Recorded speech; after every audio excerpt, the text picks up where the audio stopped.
የልዑል እግዚአብሔር ቤተሰቦች በጌታዬ በኢየሱስ ክርስቶስ ፍጹም ሰላም የአክብሮት ሰላምታዬን እያቀረብኩላችሁ ካለፈው ቁጥር 1 የቀጠለውን ቁጥር 2 ትምህርታችንን እንደ እግዚአብሔር ቅዱስ ፈቃድ አሁን እንጀምራለን።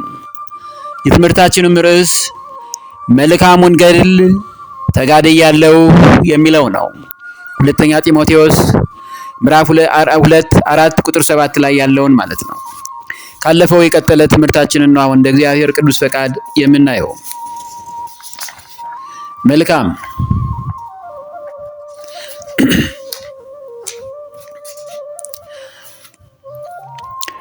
በቅድሚያ እንደ እግዚአብሔር ቅዱስ ፈቃድ የምናየው በቅድስት ቤተክርስቲያናችን አስተምህሮ ጎልተው የሚታወቁት ሶስቱ ሰማዕታት፣ አንደኛ ቀዳሜ ሰማዕት ቅዱስ እስጢፋኖስ፣ ሁለተኛ ሰማዕቱ ቅዱስ ጊዮርጊስ፣ ሶስተኛ ሰማዕቱ ቅዱስ መርቆሬዎስ ናቸው።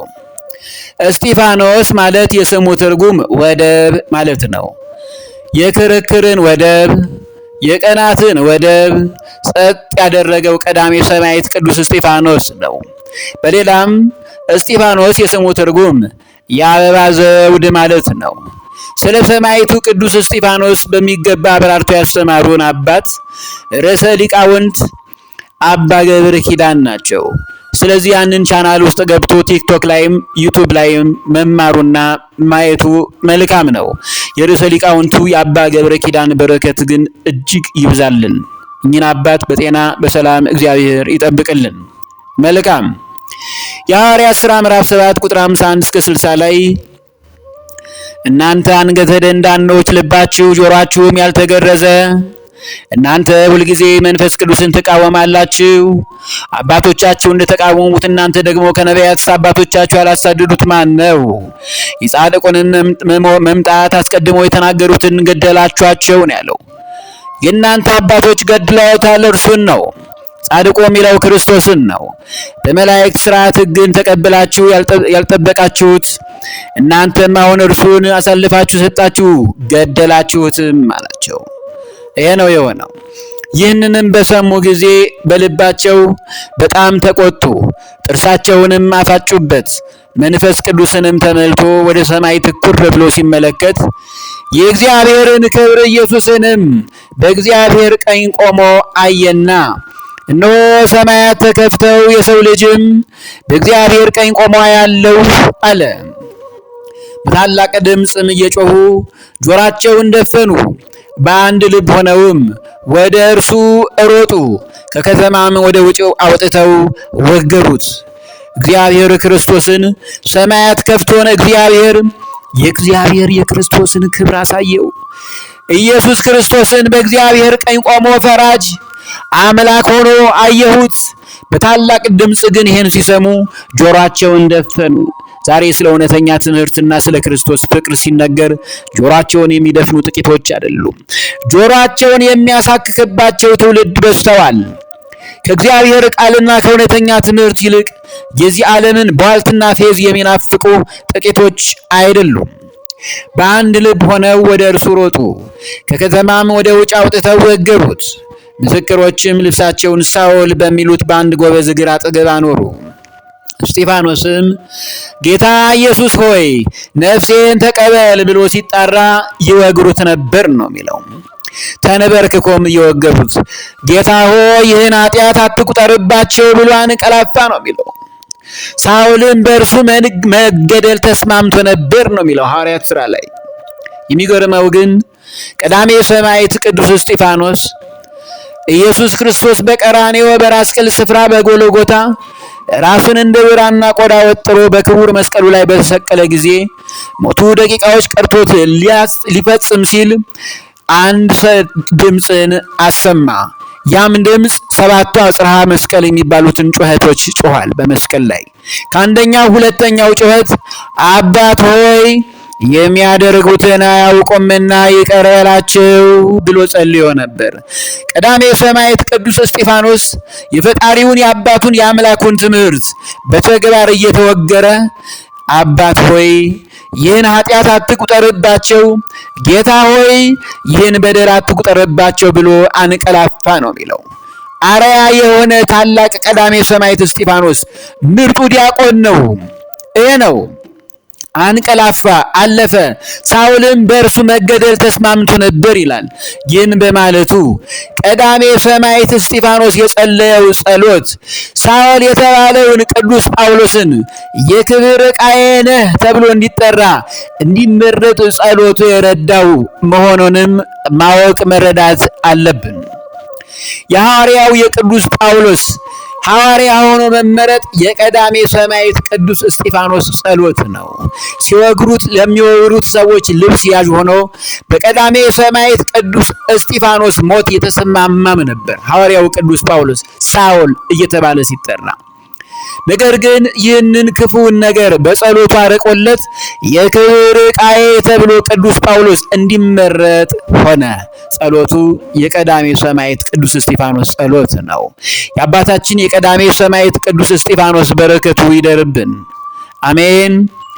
ሰማዕቱ ቅዱስ ጊዮርጊስ በነጭ ፈረስ ላይ ሆኖ በቤሩት የነበረችውን የንጉሥን ቤተሰብ ከሚበላት ድራጎን ከሞት የታደጋት የክርስቶስ ሙሽራው ምርጡ አገልጋይ አርበኛው ሰማዕቱ ቅዱስ ጊዮርጊስ ነው።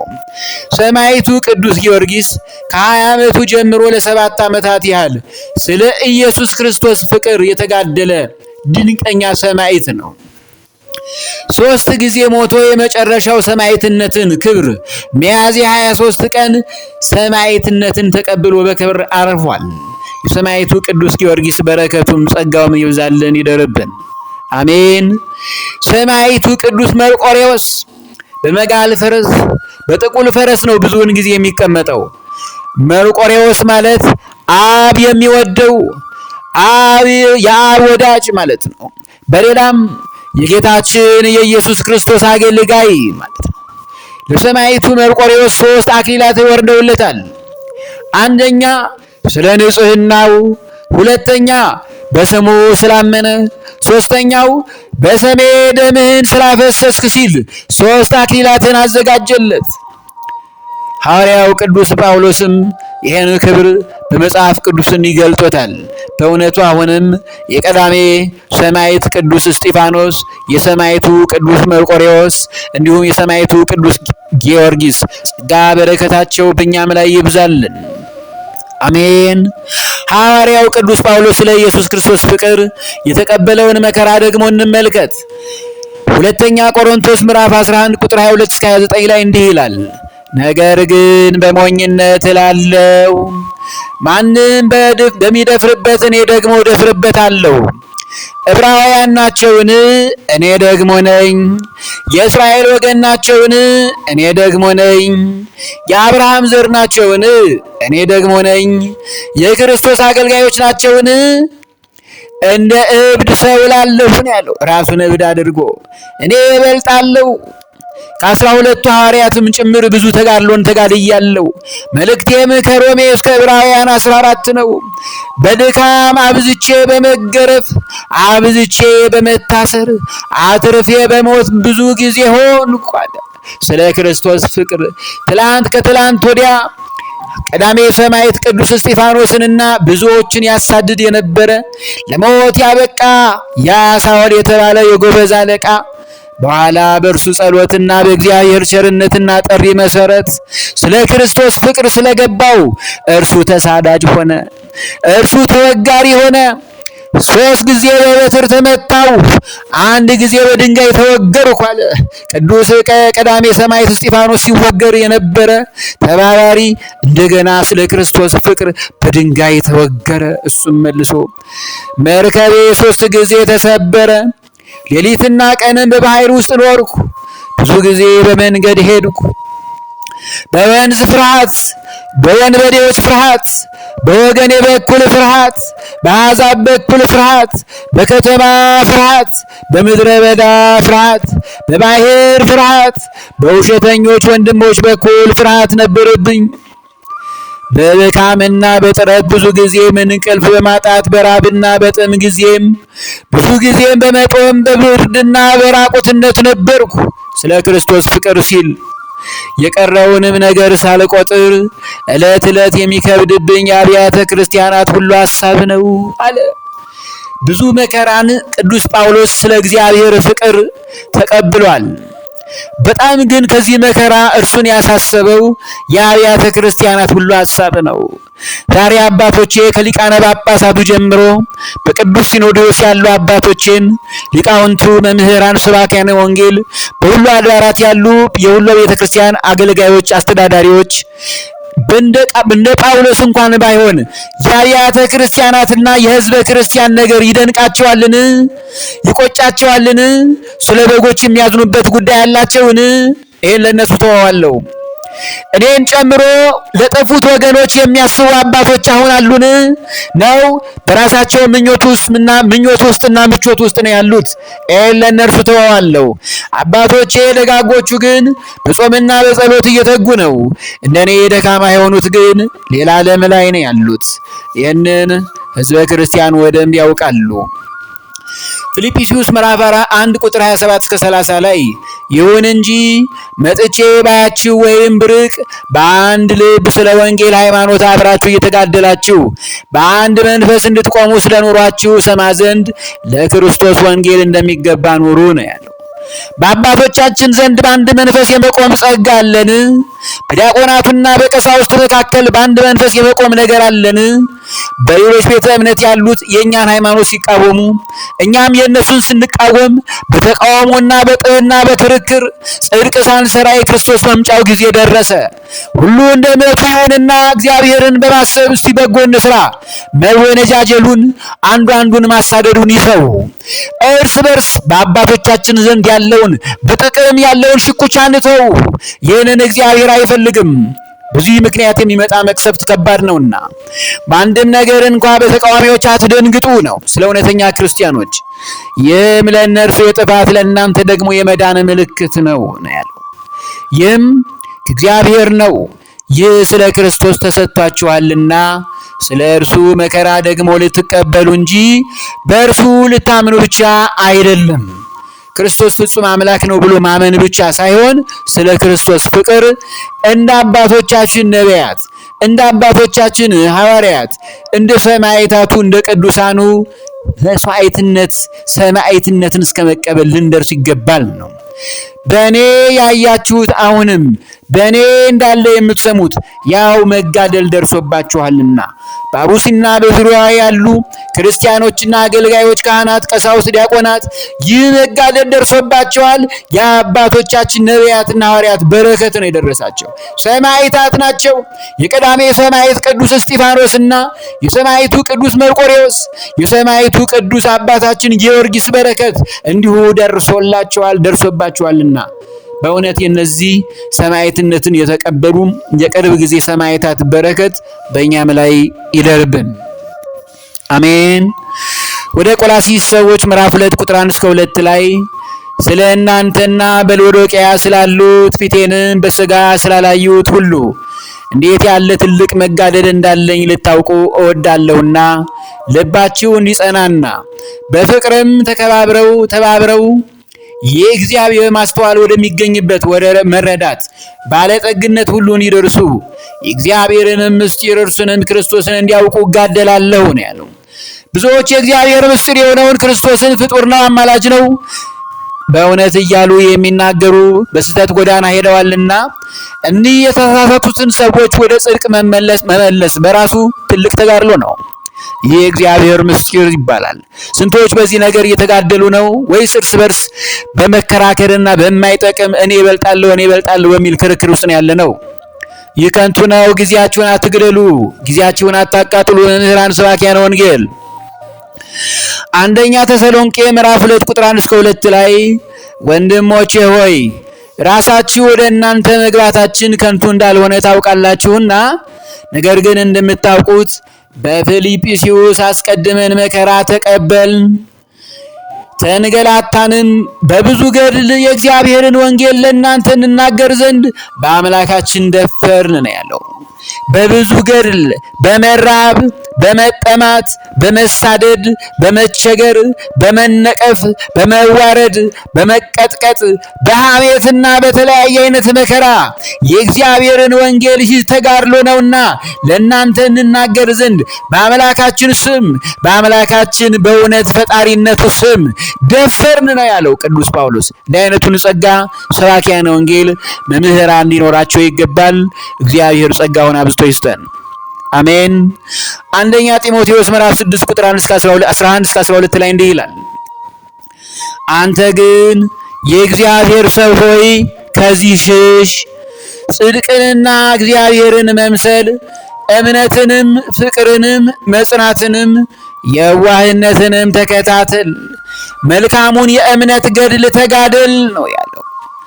እምነትን አጽንተ በፍቅር በእግዚአብሔር ፍቅር በቅድስት ቤተ ክርስቲያን እውነተኛ ፍቅር መጽናትንም የዋህነትንም ተከታተል፣ መልካሙን የእምነት ገድል ተጋደል። ስንቶቻችን መልካሙን የእምነት ገድል ተጋደል?